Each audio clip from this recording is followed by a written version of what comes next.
L'un des principaux problèmes des entrepreneurs que j'ai remarqué aussi, ça fait partie aussi de ma vie personnelle, en fait, c'est que les gens se lancent sur une affaire par opportunité et parfois parce qu'on n'avait pas le choix.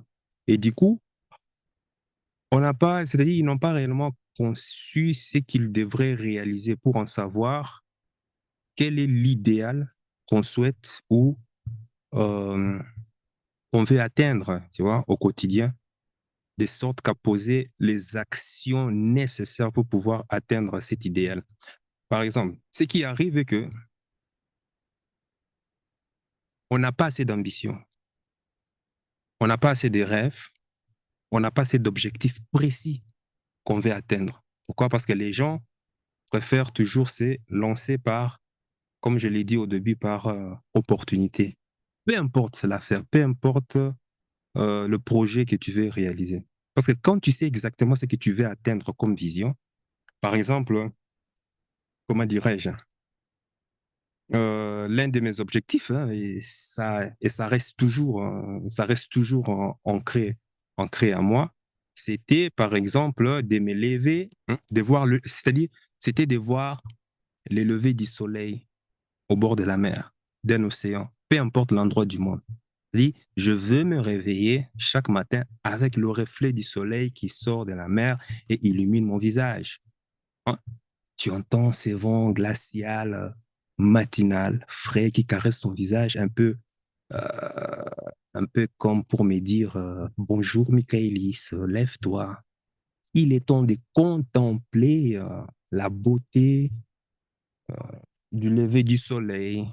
Il est temps de contempler la nature. Mais tu vois, il y a ce sommeil qui est là, qui me plaque au lit. Tu vois, parce que quand il fait frais le matin, tu n'as pas forcément envie de te lever. C'est sommeil doux, un sommeil enivrant, un sommeil qui me rappelle, hey, Michaelis, tu vois, quoi, tu as travaillé toute ta vie, tu as travaillé tellement dur toute ta jeunesse, tu as sacrifié ta jeunesse pour mériter ça. Donc, profite-en au maximum, quoi, tu vois. Contemple et ressens comment est-ce que le jeu en valait la chandelle. Bref, c'est un rêve, hein. C'est un rêve, tu vois. Donc, c'est vent qui te caresse, qui te dit tous ces doux mots, tu vois. Tu es en train de contempler, tu es en train d'expérimenter ben, le lever, mais tu n'as pas envie de te lever, mais en même temps, tu as ces vents qui te caressent, c'est doux, c'est mielleux, c'est pimpant, voilà, ça t'enivre, tu vois. Et ça t'emmène au gré des vagues. Et tu entends ces vents-là entre l'eau qui plaque les rochers et en même temps les oiseaux qui sont en train justement de siffler pour t'appeler. Allez, il est temps maintenant de profiter maintenant de cette belle journée. Bon, revenons à la réalité. Oh my God. Bon, tu vois, j'encaisse les chocs parce que revenir à la réalité, c'est dur, c'est dur. Hein. Bon, après tout, on est des hommes, on encaisse, la vie est dure, c'est comme ça. On doit faire ce qu'il faut, on n'y peut rien. Donc, tu comprends qu'avec cet objectif, je dois tout le temps être capable d'aller vivre hein, dans des pays qui ont accès à la mer, à l'océan ou dans des îles carrément. Et pour aller vivre justement, pour aller vivre permanemment dans l'un de ces pays ou îles, il y a plusieurs façons d'y s'y rendre. Par exemple, je peux me dire, bah, écoute, je vais prendre un avion. Mais je me rends compte que merde, quoi. Je me rends compte que l'avion, c'est trop cher. Mais si l'avion est trop cher, alors bon, comment est-ce que je vais maintenant, comment est-ce que je vais devoir procéder? Je me dis, bon, OK, est-ce qu'il y a moyen d'aller, par exemple, par voie routière, par bus, par train? Et je me rends compte que là aussi, ben, à force d'échanger plusieurs fois des bus et des trains, eh ben, ça ne sera pas du tout confortable pour moi. J'abandonne la voie routière et j'opte pour aller en voiture. Et je trouve que ben, c'est faisable. Mais il y a une autre situation. C'est que, ben, écoute, imaginons que j'ai toujours un boulot qui m'empêche d'y aller. J'ai un patron qui est lent, qui est là toujours. en train de me gronder, en train toujours de me presser, de me foutre une pression énorme pour, voilà, pour aller toujours travailler. Bref, tu comprends. De toute façon, il y a un contrat. Si je ne fais pas ce qu'il dit, je serai viré et du coup, je n'aurai plus de revenus au quotidien. Donc, il faut noter que quand j'établis ces genres d'objectifs, je fais au préalable des recherches pour savoir ben, combien ça va m'écouter pour aller vivre dans ces endroits-là. Par exemple, Indonésie de l'Est, par exemple, hein, ce qui est moins cher que Bali et autres, me revient à peu près, quand je calcule, le coût de la vie revient à peu près comme, le coût de la vie me reviendra à près au même niveau que l'Occident, en prenant en compte, bien sûr, toutes les charges. Donc, si tu me suis dans ce que j'ai dit, en fait, je suis en train, tu vois, ce que je vais dire, c'est d'abandonner plusieurs fois, euh, plusieurs fois des plans logiques, des actions massives, mais, je ne change jamais d'objectif qui, lui, va me conduire à la vision. Donc, tout ce que je suis en train de faire, c'est d'aller, par exemple, vivre, enfin, moi, ce que je veux, c'est d'aller, par exemple, vivre dans un pays au bord de la mer ou océan afin de voir le soleil tous les matins, peu importe les moyens utilisés. Donc, tu peux abandonner un des moyens qui va te conduire à ce que tu veux, mais l'objectif principal, la vision principale, jamais. Est-ce que tu me comprends? Donc, jamais abandonner le moyen, mais tu utilises plusieurs plans d'action massifs qui vont te conduire à cet objectif principal. Parce qu'il faut savoir que dans le mot vision, il y a un radical qu'on appelle la vie, la vie. Et ça, c'est important et beaucoup ne l'ont pas. Voilà pourquoi je vois beaucoup de gens, ah oui, on tente ceci, ah, on tente cette opportunité, on tente ces business. Mais quand ça capote, tout le monde se décourage, tout le monde retourne à sa routine. Et là, on oublie carrément, ben, écoute, pourquoi est-ce qu'on s'est jeté sur cette opportunité, sur ces projets, par exemple? Pourquoi est-ce qu'on s'est jeté sur l'e-commerce, par exemple? Si c'est simplement pour gagner l'argent, crois-moi, à partir du moment où tu ne gagnes plus l'argent, ça va te décourager. Ça, c'est clair. Ça, c'est important de le savoir. C'est pour cela qu'il est important d'établir dans ta vision, comme je l'ai dit, il y a le radical, le mot vie. Est-ce qu'il y a de la vie dans ta vision? Quand tu penses à ta vision, est-ce que tu y mets de la vie? Quand tu penses à ta vision, est-ce que tu le penses sur un objet statique? Si tu le fais, il y a de fortes chances que l'intensité de ta vision, par exemple, la fréquence émise soit faible pour que tu puisses arriver à une quelconque résultat. Alors, comment faut-il faire alors? Mais justement, la meilleure façon, en tout cas, de le faire, c'est de le penser en termes d'images. Oui, les images. Il faut le penser en y insérant un film, des vidéos, comme un film. Voilà. Et ces images doivent être en mouvement. Et quand tu ajoutes de l'émotion, quand tu ajoutes de l'émotion dans le film que tu vis, des préférences, des émotions qui te font sentir du bien, eh ben, tu augmentes aussi l'intensité parce que tu les vis. Les émotions augmentent l'intensité. Les émotions positives, bien sûr. De comment est-ce que tu te sens, justement, ça augmente l'intensité. Et cette haute intensité te place justement à la même fréquence que l'objectif que tu souhaites atteindre, faire, avoir ou être. Tu vois. Par exemple, aujourd'hui, mon objectif, par exemple, c'est d'investir dans l'immobilier des terres agricoles. Mais pour ce faire, pas en Europe, hein, en Afrique, parce que s'il veut se lancer dans l'agriculture en Europe, il va déjà mourir rien que pour pouvoir faire les paperasses. Donc, à moins que tu sois héritier, ok, tu as hérité d'une terre et autres, oui, ça, je peux comprendre, quoi, tu vois. Donc, pour ce faire, je sais qu'acheter directement des terres, ça me coûte trop cher. C'est trop cher parce que je n'ai pas encore ce capital. Mais qu'est-ce que je vais faire? Je vais devoir passer par d'autres business intermédiaires pour atteindre mon objectif.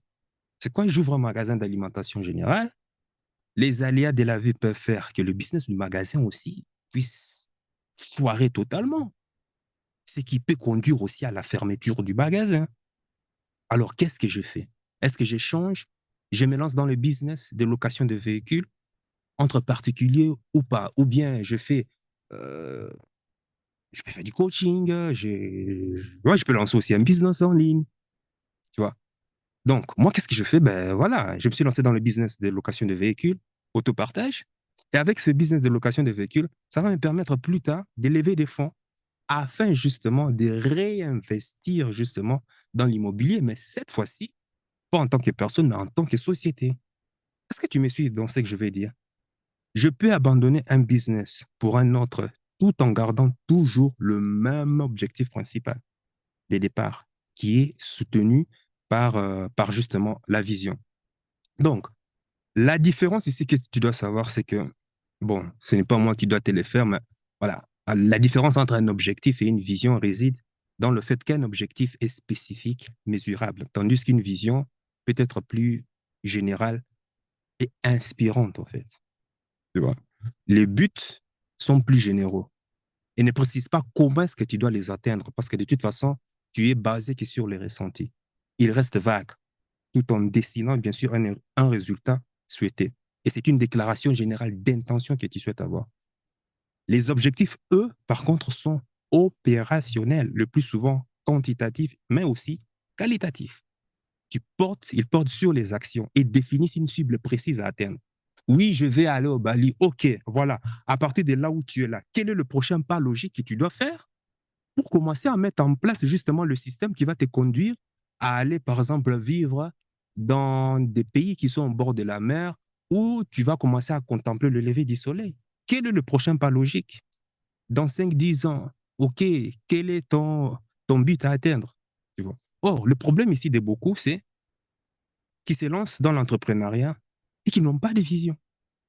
La vision définit un idéal que tu vas atteindre, un idéal à vivre. La vision peut aller même, la vision, à travers même le rêve qui le soutient, peut aller jusqu'à 150 ans, 200 ans, 500 ans. C'est l'image, la place, la situation. Et cette vision doit toujours être en mouvement, que tu souhaites voir, vivre ou atteindre. C'est elle qui est mobilisatrice tout en donnant le positionnement futur de ton projet que tu souhaites avoir, être ou faire. Avoir une vision suppose une ouverture au dépassement, à la perte d'un certain confort. Je vois aussi beaucoup de gens qui ne veulent pas régner à leur confort, hein.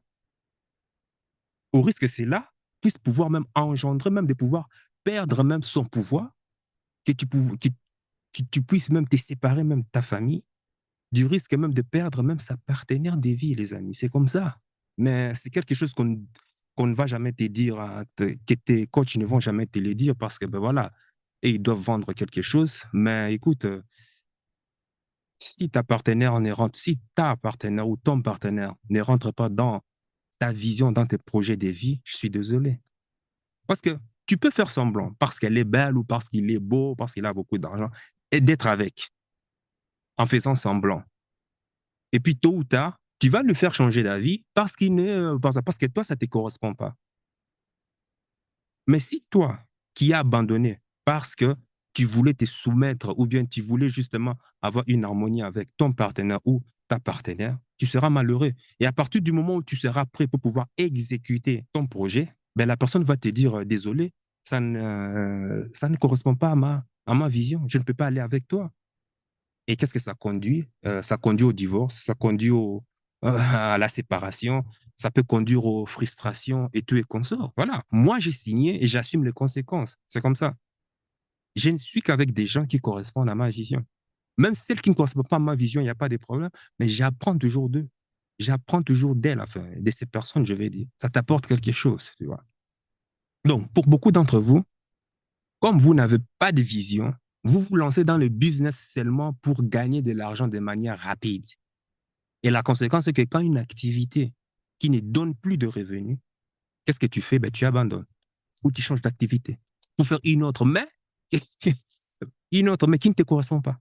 Et je veux dire que par là, qui ne correspond pas justement à ta personnalité, ni même à ta vocation. Et c'est là que beaucoup de gens se perdent totalement. Par exemple, parler des autres qui gagnent bien leur vie, mais paniquent quand il n'y a plus de rentrée d'argent. Tu n'as jamais vu ces gens des personnes. Ils gagnent bien leur vie. Mais à partir du moment où leur business ne rentre plus d'argent, ils sont en panique totale, stress total. Qui n'a jamais connu ça? Qui n'a jamais connu ça? Fais une pause ici, dis-le-moi, qui n'a jamais connu ça? Parce que je l'ai dit, hein, je l'ai dit, et je le redirai toujours. Un bon entrepreneur doit toujours avoir, enfin, doit toujours savoir quelle est son identité.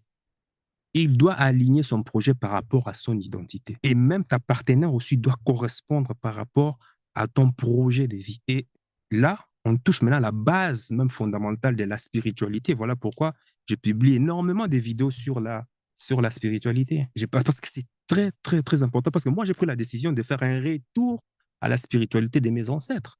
À partir du moment où j'ai compris mon identité et que je continue toujours d'approfondir. Parce que si ton projet n'est pas aligné à ton identité, ben, tu vas te retrouver en train d'échanger d'activités tout le temps. Parce que tu ne seras jamais épanoui. J'ai dit bien jamais, jamais. Je connais certaines qui gagnent de l'argent, mais ça ne leur suffit pas. Ils ont l'impression que quelque chose manque. Tantôt, la personne dans le business des cosmétiques, et puis change pour être coach de vie, pour être conférencier, et puis après, change pour faire de la spiritualité, et puis pour faire du mantra, et pour finir, il va devenir, je ne sais pas moi, oh là là là là. Bref, tu connais ça. Tout ça pourquoi? Parce que la personne est en train de réaliser des projets qui ne sont pas alignés à qui elle est vraiment, c'est-à-dire à son identité. Donc, je recommande souvent aux gens qui se lancent de pouvoir toujours savoir quelle est ton identité. Et quand je parle d'identité ici, ça commence déjà par connaître la signification de ton nom, l'étymologie de ton nom. Parce que ton nom est un égrégore qui influence ton environnement, ton parcours. Dans la spiritualité africaine, en fonction de ton nom, est-ce que tu sais qu'il y a justement, il y a des secteurs où, quand tu te lances, tu auras toujours des difficultés par rapport à d'autres. Il faut le savoir. Hein. En fonction de ton nom, on met déjà des étiquettes sur toi. C'est-à-dire, il y a déjà un préjugé sur toi. En fonction de ton nom, on sait déjà quel est le type de personne que tu seras. Parce que tes ancêtres qui ont porté ces noms ont imprimé un qualificatif de par leurs habitudes qui, de génération en génération, sont transformées en seconde nature. En fonction de ton nom, il y a des endroits où on va t'ouvrir les portes. Il y a des endroits où les portes seront carrément fermées. Donc, tu retrouves cela souvent ici et même en Occident. On les voit aussi dans la classe sociale supérieure, hein, la classe d'élite occidentale, particulièrement en France. Quand ton nom est associé avec une des familles de l'aristocratie, on te déroule le tapis rouge, hein, crois-moi. Et ça, on le sait, hein, ça c'est un fait. Ou bien si tu as étudié, tu as fait des grandes écoles comme HEC, ENA, Harvard, MIT ou ces genres de trucs, eh ben, écoute, c'est que tu as été dans le banc avec un des cousins ou bien un des neveux je sais pas moi, d'un Grégoire ou bien d'un des Fiscons ou bien d'un Gobineau, tu es consort, ben, ces Gobineaux-là ben, qui détiennent des terres et tu es consort, quand tu finis que tu as envie de faire un stage, il suffit d'appeler seulement un numéro de téléphone, dis, écoute, on a fait tant, tant, tant, tant, tant, ben, ma situation est ceci, ben, je suis en train de chercher un travail dans tel, tel, tel secteur. Lui, qu'est-ce qu'il va faire? Un coup de téléphone suffit hein, pour qu'on puisse t'accorder ces stages ou bien qu'on puisse t'accorder ces boulots.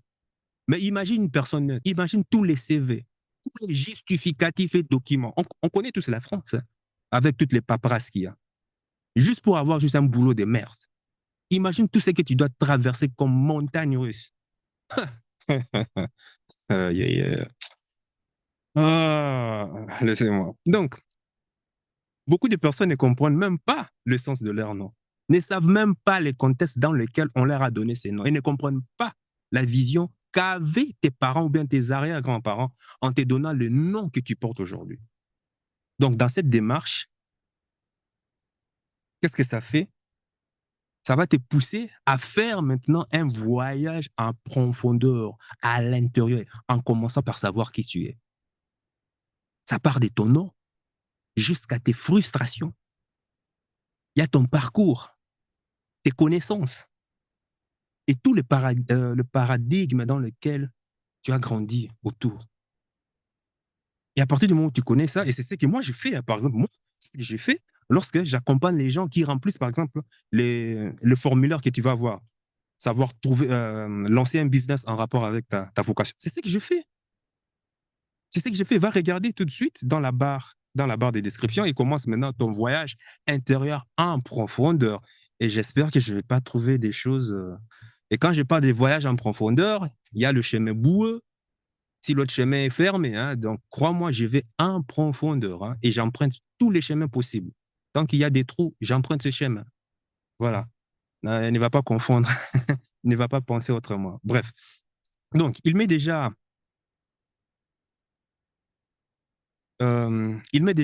arrivé de demander aux gens d'aller questionner leurs arrière-grands-parents. Ben oui, ben oui, non, non, il ne s'agit pas simplement de lancer un business comme ça, non. Et du coup, les gens, oui, mais mes arrière-grands-parents sont au village. Moi, je suis à des milliers de kilomètres d'ici. Comment est-ce que je vais? Ben écoute, si tu as les moyens financiers, ton objectif déjà va commencer déjà par débloquer une certaine somme d'argent. Tu vas entamer un voyage dans ton village pour aller savoir qui étaient tes arrière-grands-parents. Va honorer tes ancêtres. Va savoir comment est-ce qu'ils se sont liés jusqu'à aboutir à toi. Hein? Et ce qui se passe, c'est que les parents de nos jours, malheureusement, il faut le reconnaître, embrassent la modernité et s'éloignent complètement de la racine de leur existence.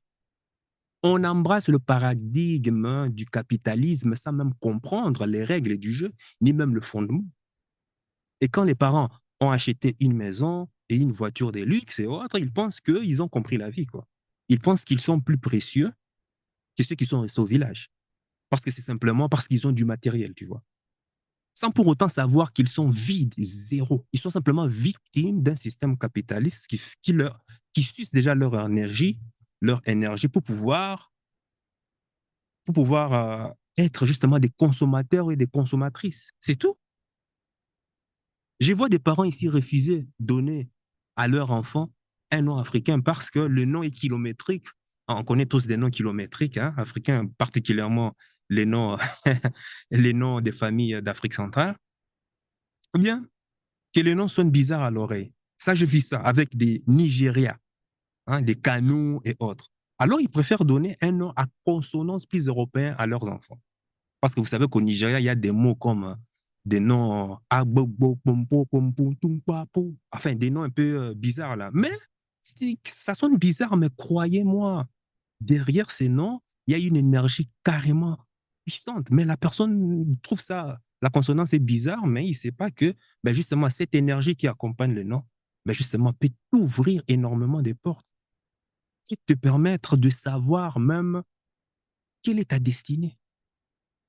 Et voilà. Mais à cause du modernisme, on veut tous ressembler à des 50 Cent, on veut tous ressembler à des P. Diddy, on veut tous ressembler à des J-Lo, hein? Ou bien on veut tous ressembler à des Justin Bieber. Bref, tu vois. C'est, bah oui, mais c'est vrai, hein, c'est vrai, hein, j'ai vu des gens qui veulent ressembler à Justin Bieber dans le style, dans le truc. D'autres mettent même des graffitis, mais bon, bref, en fait, des tatouages. Qu'est-ce que tu veux? Est-ce que tu imagines ces bombes à retardement qu'ils placent sur leur chemin ou bien que tu places sur le chemin de tes enfants, toi, tu as honte de la tradition au motif que ça gêne pour embrasser les noms des cultures dont tu ne connais même pas, ni même les fondamentaux, ni même l'origine.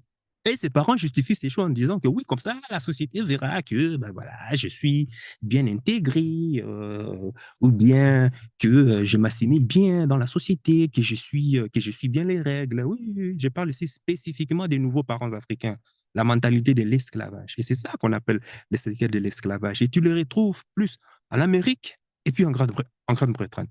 Même en France, il y a ces complexes d'infériorité.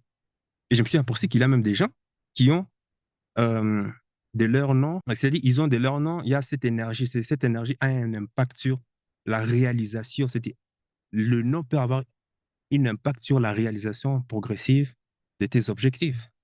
Et quand tu leur montres, ben écoute, moi je leur dis ça, va faire un voyage aux sources, va connaître qui sont tes parents, tes arrière-grands-parents. Ah non, ils veulent rien entendre. Et il me sort des arguments comme quoi, ça on verra après. Mais écoute, j'ai entendu qu'il y a un business là. Si tu te lances dans les cryptos, apparemment, si tu mets l'argent, tu vas avoir beaucoup d'argent dans 2 ans ou 3 ans. Beaucoup deviennent millionnaires en une année. On a entendu tel est devenu millionnaire. J'ai dit, hey, Il y a combien de gens qui se lancent dans les cryptos? Et combien réussissent? Même pas 1%. Hein. Même pas 1%. Et même ceux qui réussissent là, c'est des requins. Les nombres d'heures qu'ils mettent pour rester devant l'écran, déjà pour se former, pour comprendre le système de la blockchain et tout et consorts, pour connaître quand est-ce qu'il faut rentrer, pour connaître les hauts et les bas. Non, arrête, arrête, arrête. Arrête. C'est pas comme ça que tu vas le devenir, toi aussi. C'est pas comme ça que tu vas réussir. OK, tu veux te lancer dans les cryptos, ça va. Mais pourquoi veux-tu te lancer dans les cryptos? Je sais que le comment n'a pas d'importance, mais tu dois répondre au pourquoi pour déterminer justement ta vision.